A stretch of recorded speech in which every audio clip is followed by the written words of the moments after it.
Why choose a Sleep Number smart bed? Can I make my side softer? Can I make my side firmer? Can we sleep cooler? Sleep Number does that. Cools up to 8 times faster and lets you choose your ideal comfort on either side. Your Sleep Number setting.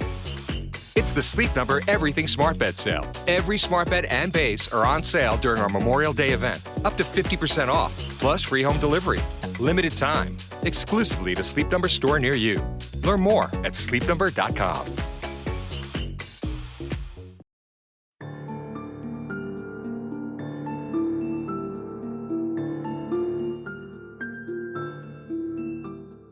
Muy buenas. Estás escuchando un nuevo episodio de Detrás de la Verdad. Mi nombre es Fran Muñoz y junto a Carmen te damos la bienvenida al último episodio de este 2024.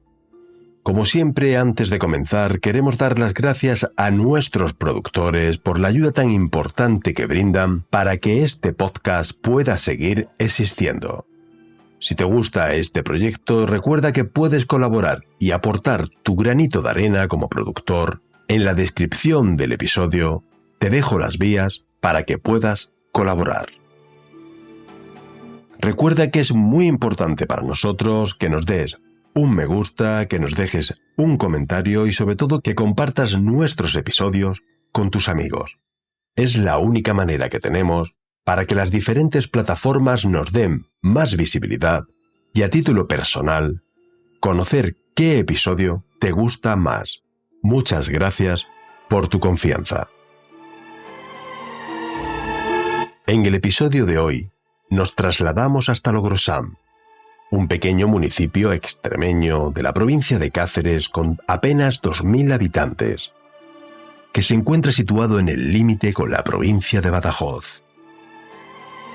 Allí, en Logrosán, vivían el matrimonio compuesto por Alfonso Triguero, de 52 años, y Rosa Durán Rubio. Tenían 2 hijos, José Carlos, de 28 años, que acababa de montar una pequeña empresa de maquinaria destinada a trabajar en las obras del AVE, montada con el apoyo de sus padres, y Ana, de 20 años, que residía y estudiaba en Badajoz, y solamente estaba en el domicilio de sus padres los fines de semana. La familia residía en una casa en la zona céntrica del pueblo. Un matrimonio muy trabajador, queridos y muy conocidos en la localidad, ya que regentaban 3 empresas. La primera que crearon era un supermercado, Supersur, que estaba frente a su casa en la Plaza de la Torre, en el centro del pueblo. Cerca estaba otro negocio, una fábrica y secadero de jamones y embutidos.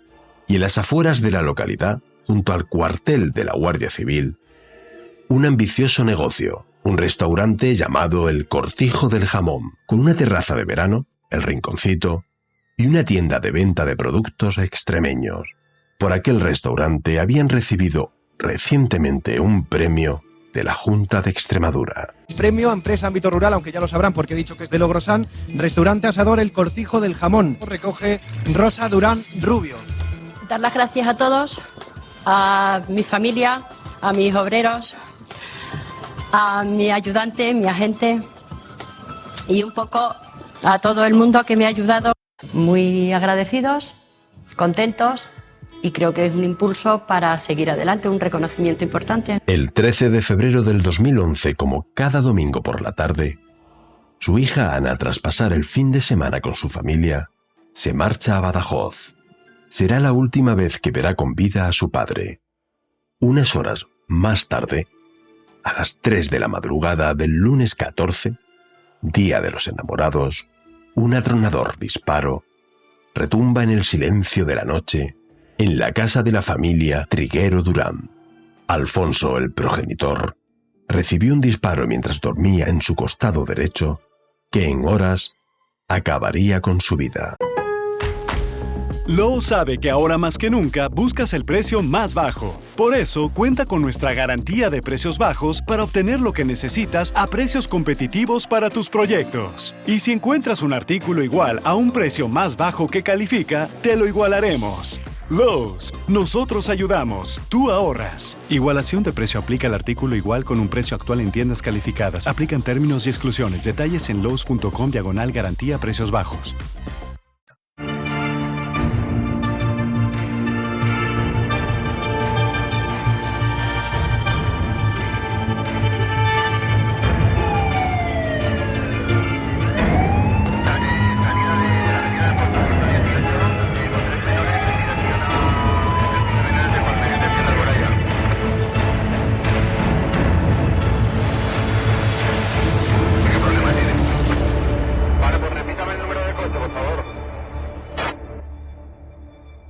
Detrás de la verdad. Un recorrido por la historia negra de nuestro país.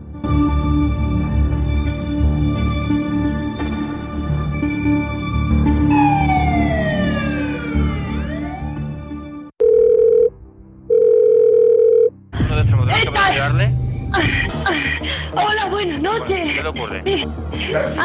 A mi marido estamos acostados.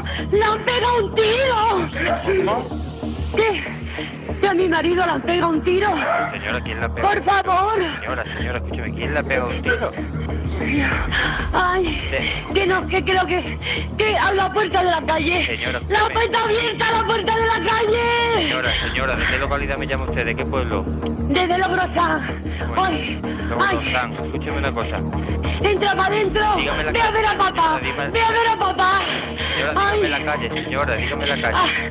¡Ay, mi marido! Guardia Civil, señora.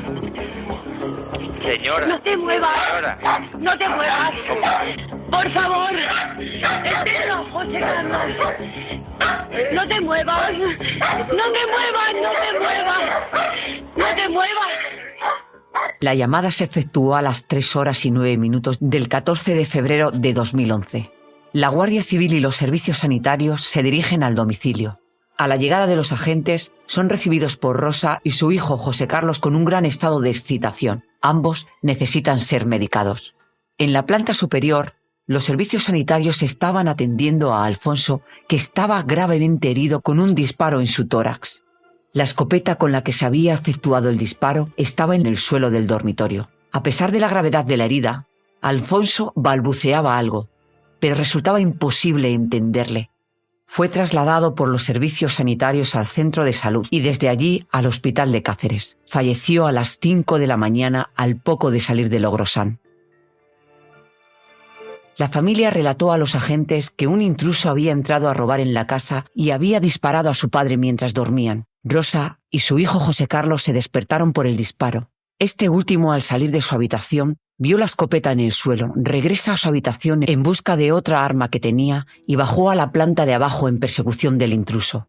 Desde las escaleras escuchó un portazo en un vehículo. Al llegar a la puerta vio a un coche rojo pequeño, conducido por una mujer rubia acompañada de un hombre moreno, facilitando la placa de matrícula a los agentes. La Unidad de Científica y Policía Judicial de la Guardia Civil de Cáceres comenzó el estudio y la recogida de pruebas en la escena del crimen. Realizaron su tarea concienzudamente durante casi 16 horas en la vivienda. Intervinieron hasta 126 vestigios que fueron analizados y estudiados en más de 25 departamentos diferentes de la Guardia Civil.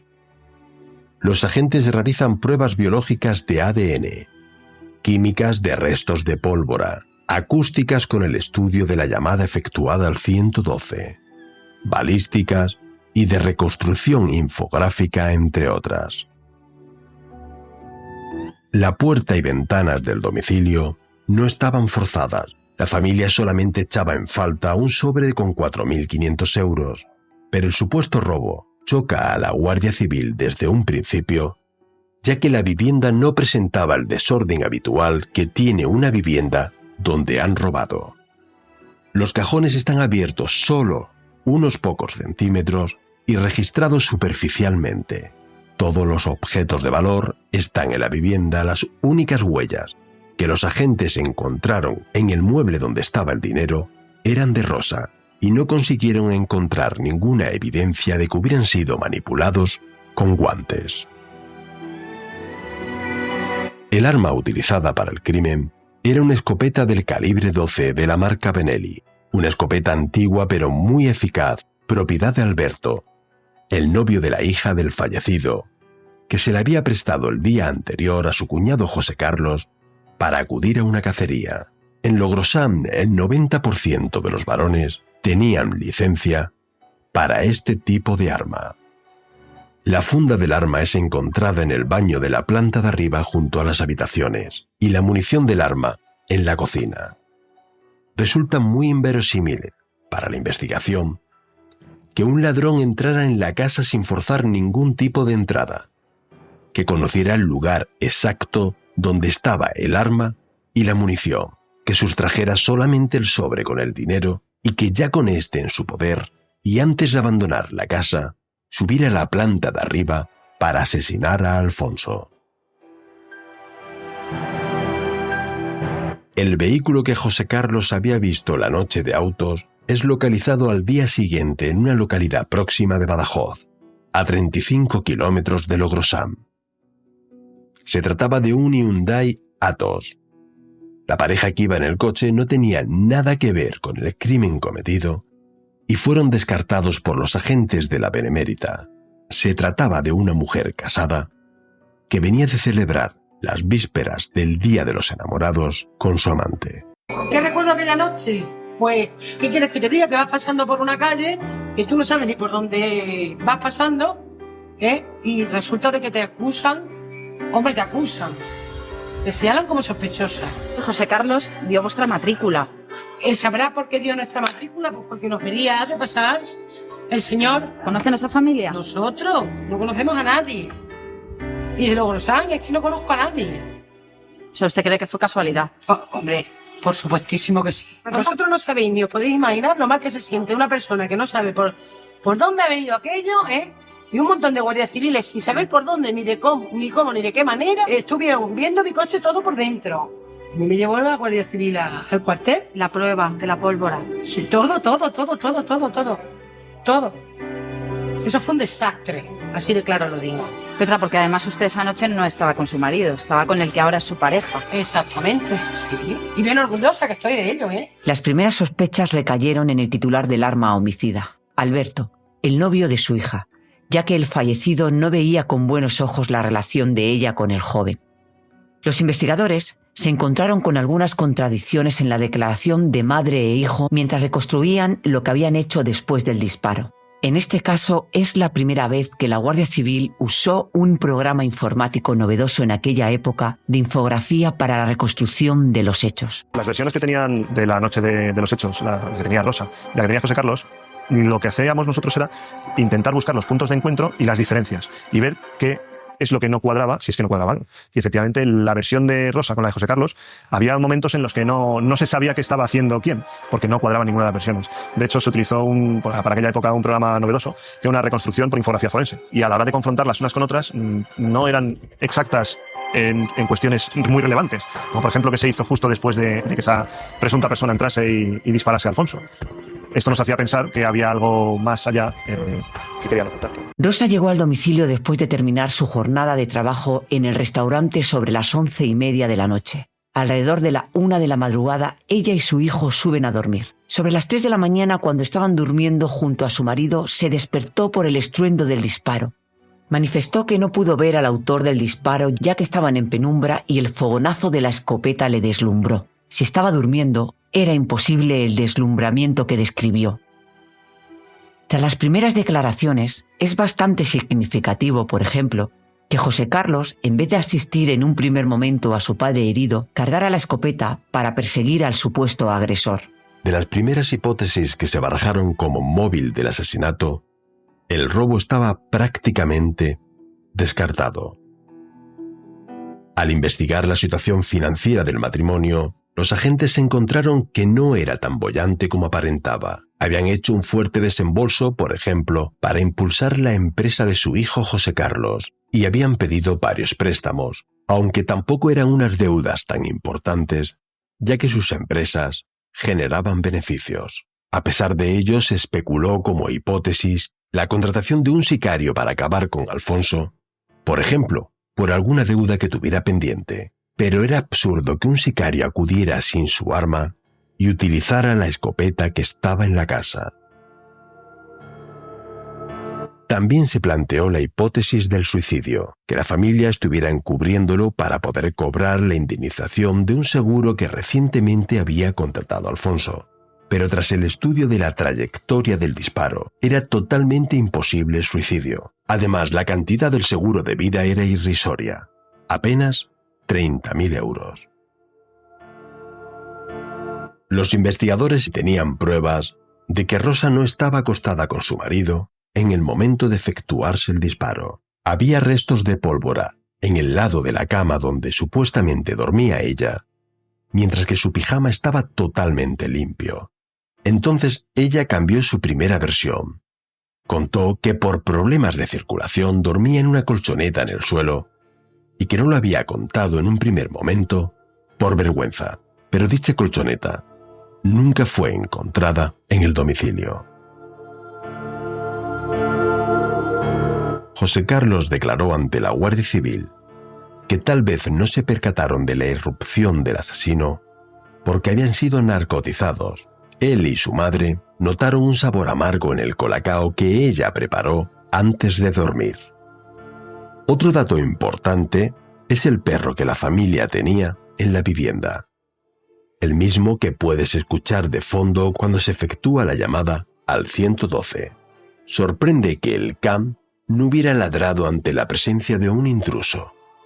Ambos se justificaron diciendo que el agresor había utilizado una loncha de choppet para callar al animal y encerrarlo en el baño, pero la puerta del mismo no presentaba ningún arañazo. Rosa en su primera versión nos dice que se prepararon 3 colacaos antes de acostarse, por la noche, y de hecho estaban las tazas en el fregadero.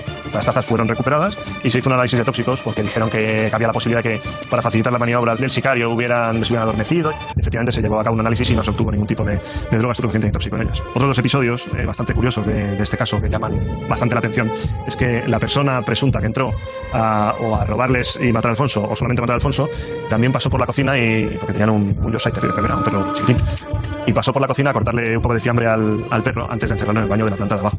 Esto la verdad que también nos llamó bastante la atención. Se llegó por la puerta del baño y no había ningún tipo de arañazos por la parte interna. Esto es otra de las cosas que hace sospechar a la Guardia Civil, y es que supuestamente cuando empieza aquel movimiento aquella noche, ella se da cuenta, escucha el ruido, empieza a pegar gritos para alertar a su hijo de que habían sufrido un robo. El perro en teoría parece que no se inmuta, ¿no? Porque nadie le escucha ladrar y luego además tampoco se ve ningún indicio de que hubiera podido intentar salir de aquella habitación para poder ayudar a la familia. Claro.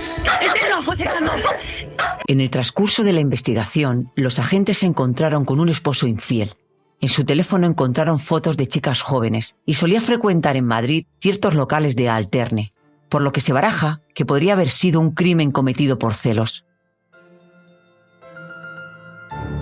A los 4 meses del crimen, los investigadores ya cuentan con todos los resultados de las pruebas efectuadas a la familia del fallecido.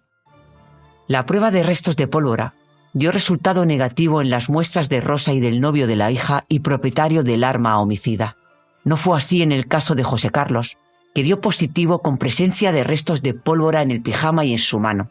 También encontraron la huella dactilar de Rosa en el cartucho percutido y la de su hijo en el gatillo del arma homicida. José Carlos lo justificó manifestando que había usado el arma en una montería y no había limpiado la misma.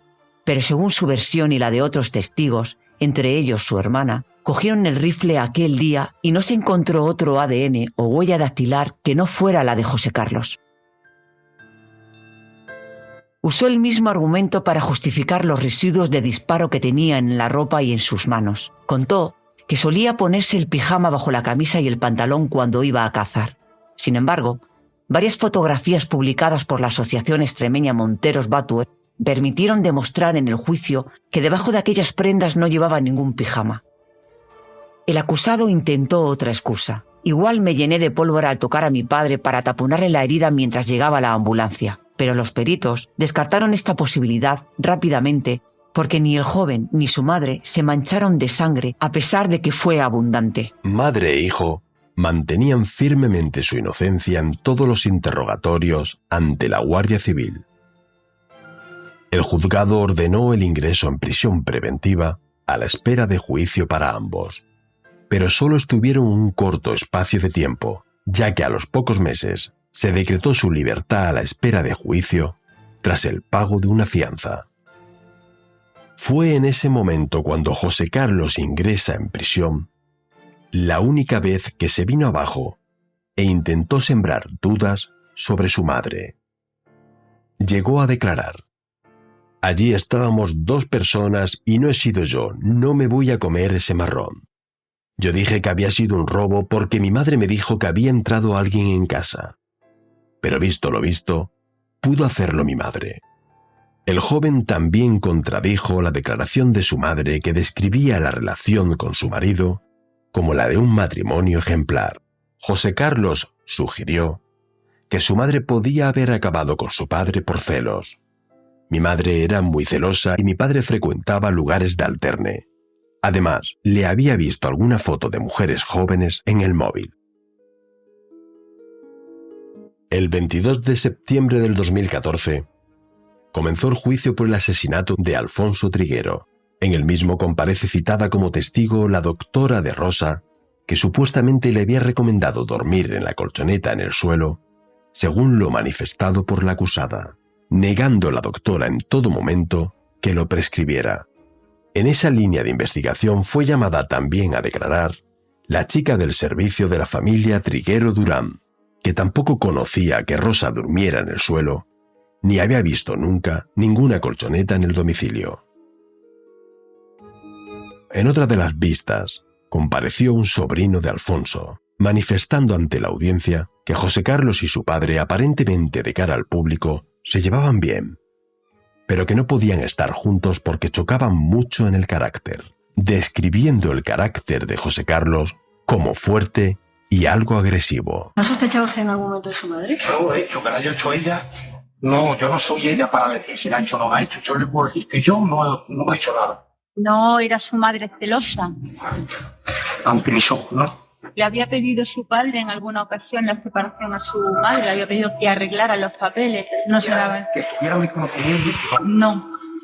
Cuando usted se despierta, ¿qué hace? Salgo para abajo corriendo y veo un coche. Que es capaz de salir y con el estado de nervios tomar la matrícula. La escribió, la retuvo en la cabeza. Era lo correcto. Salió en algún momento a la calle pidiendo auxilio, gritando, había ocurrido no pidieron auxilio en la calle. ¿En este momento su madre ya está llamando al 112? No, yo según llego a la habitación de mi padre, digo a mi madre que cuando le moví, cuando le puso un cachete así tratado, porque yo respondía, y le empiezo a mover, una vez que le llevan todos los brazos, me explica la misma ira.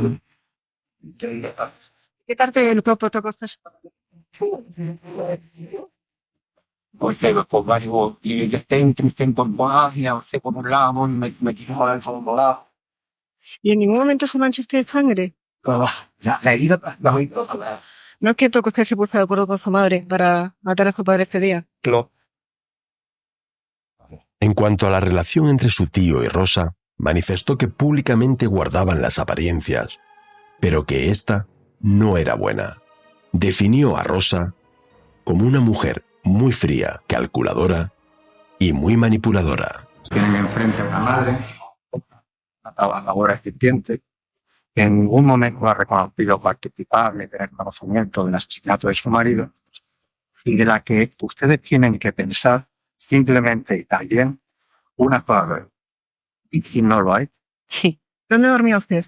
Padecía de circulación y los fines de semana y los días que tenía mucho trabajo me solía bajar a una colchoneta y poner los pies en alto. Y cuando supuestamente han pegado el disparo a su marido, ¿dónde estaba? ¿En la cama o en la colchoneta? En la colchoneta. ¿Por qué se despierta y cómo se despierta esa noche? Desperté pues con un estruendo muy grande, sin saber dónde estaba, y lo único que pensé fue en salir de la habitación. ¿Y en ningún momento le preguntó, cuando escucha ese estruendo, a su marido qué es lo que estaba pasando? No. ¿No ve usted ninguna figura en la habitación? No vi nada. ¿Qué es lo que pasa a continuación? Pues lo siguiente es que de frente de mi dormitorio está el dormitorio de mi hijo. Nada más que le veo a mi hijo venir con una escopeta y hay alguien en casa, bajamos la escalera y cuando ya llegamos a una altura de las escaleras, vemos la puerta abierta. Yo veo los cajones del taquillón de la entrada que están allí justo al bajar las escaleras y están los cajones abiertos. ¿No es cierto que usted esa noche se levantó y que fue a despertar a su hijo y que fueron juntos los que cargaron esa escopeta y luego fueron a la habitación a dispararle? No, señora, ni mi hijo ni yo seríamos capaces de hacer eso a su padre, ni a mi marido. El 25 de septiembre, el Tribunal del Jurado leyó su veredicto de culpabilidad para los dos acusados. Según la sentencia, de quien disparó fue el hijo, siguiendo un plan trazado por los dos. El letrado de Rosa argumentó que ese plan no existía y que ella podía ser condenada en tal caso como cómplice, pero nunca como asesina. Madre e hijo fueron condenados a 17 años y medio de prisión por la Audiencia Provincial. Ambos condenados recurrieron la sentencia ante el Tribunal Superior de Justicia de Extremadura. y de forma sorpresiva, la audiencia provincial decidió que ambos no ingresaran en prisión al no existir riesgo de fuga, a la espera de la resolución del recurso, desoyendo la voluntad del Ministerio Fiscal y acusación particular. Madre e hijo regresaron a Logrosán con la obligación de comparecer en el juzgado cada semana. El 10 de octubre, José Carlos no se presentó a firmar en sede judicial, por lo que se decretó su busca y captura, así como el ingreso de su madre en prisión para evitar que se fugara como su hijo. José Carlos estuvo desaparecido de la justicia durante 3 meses hasta que fue detenido en un control de la Guardia Civil cuando viajaba en un autobús con destino a Cáceres. En el momento de su detención, llevaba una bolsa de marihuana y más de 7.000 euros en efectivo. El 27 de enero de 2016, el Tribunal Supremo acordó la absolución de Rosa al no considerar probada su participación en la muerte de su esposo. Pero sí mantuvo la condena de José Carlos como único autor del asesinato de su padre. A pesar de que Rosa fue acusada por su hijo, ella siempre sostuvo la inocencia de éste y mantuvo siempre la teoría del robo. Rosa recurrió solicitando diferentes indemnizaciones por haber estado en prisión preventiva sin pruebas suficientes para ello. Todas fueron desestimadas. En la actualidad, Rosa y José Carlos se encuentran en libertad. A mí se me encarga el último tramo prácticamente de la tramitación del procedimiento, que es la formalización del recurso de casación ante el Tribunal Supremo por parte de doña Rosa. Bueno, lo que me cuenta Rosa en la entrevista es que ella estaba durmiendo en el dormitorio, que escuchó unas detonaciones y que a partir de ahí pues todo se pierde en el limbo de la preocupación por el estado de su marido, que estaba en ese momento herido. Había una carencia evidente de un móvil. No había una discusión, no había un jarrón roto antes de, no había un mueble roto antes de. La casa estaba normal dentro de que se desbarató la acción del crimen también por la necesidad de intervención del personal sanitario, que es algo que yo creo que perjudicó a los acusados. El recurso de casación se presentó en enero del año 2016 en representación, en defensa de doña Rosa. A raíz de ahí, pues se me avisó por parte del propio centro penitenciario que había llegado una comunicación del Tribunal Supremo para poner en libertad a doña Rosa y pues lógicamente en la misma sentencia se desestimaba el recurso que se había formalizado por otro compañero en defensa de los intereses de José Carlos. El Tribunal Supremo entendía que no había pruebas suficientes para incriminarla. Lo que nunca se supo es si lo que se sospechaba era que ella pudiera haber estado encubriendo a su hijo en el asesinato que cometió. Justo al día siguiente de que ella saliera de la cárcel, nosotros estuvimos en el pueblo, fuimos a su casa y nos llegó a abrir la puerta. No quiso hablar con nosotros, solo se le veía mucho más desmejorada que en aquella ocasión, después que en el recurso del Tribunal Superior de Justicia de Extremadura. Lo único que nos dijo es que ella lo que quería era que la dejaran en paz. Marroñero, que soy un marroñero. Ya está. Somos personas humildes, personas que no somos públicas. Nos ha ocurrido un caso, déjenlo vivir.